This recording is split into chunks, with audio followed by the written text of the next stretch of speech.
Ang pinakamamahal na anak ng screen legends na sina Aga Mulak at Charlene Gonzalez ay isa sa mga pinaka-promising na muka sa Itbulaga hanggang sa misteryosong nawala siya sa show ng walang bakas.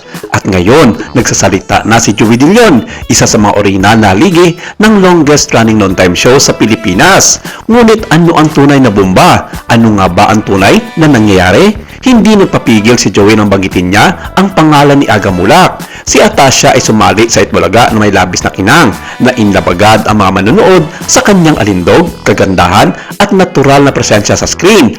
Para sa marami, siya ay isang hininga ng sariwang hangin, isang perpektong templa ng old school Starline age at New Genesis produced superstar.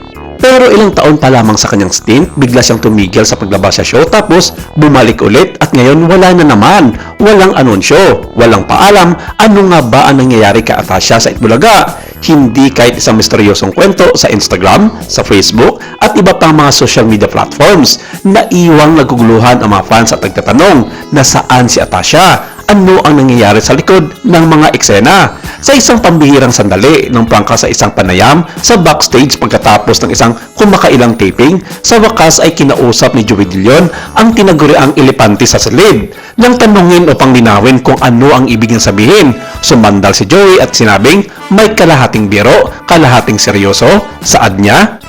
Nagulat kaming lahat, akala ko magandang ginawa niya. But you know how it is? Minsan, ang mga desisyon ay hindi ginawa ng taong nakikita natin sa TV. Baka pwede kayo magtanong sa ama. Baka hinila niya ang plug. Hindi na kasi maganda ang ratings ng EB sa totoo lang.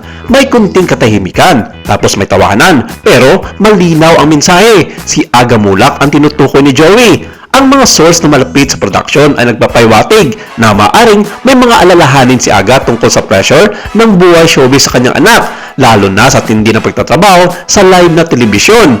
Dagdag pa ng isa pang source, may mga bulungan na hindi komportable si Aga sa isang elemento ng content o schedule ng show. Gusto niya mag-focus siya sa ibang pagkakataon o baka magpahinga muna.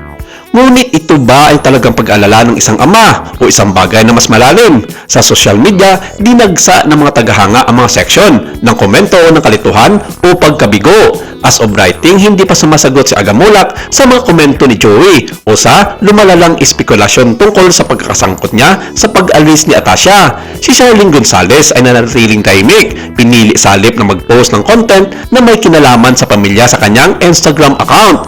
Ang katahimikan ay nagdulot lamang ng higit pang mga teorya at iba't ibang mga opinyon mula sa mga netizens.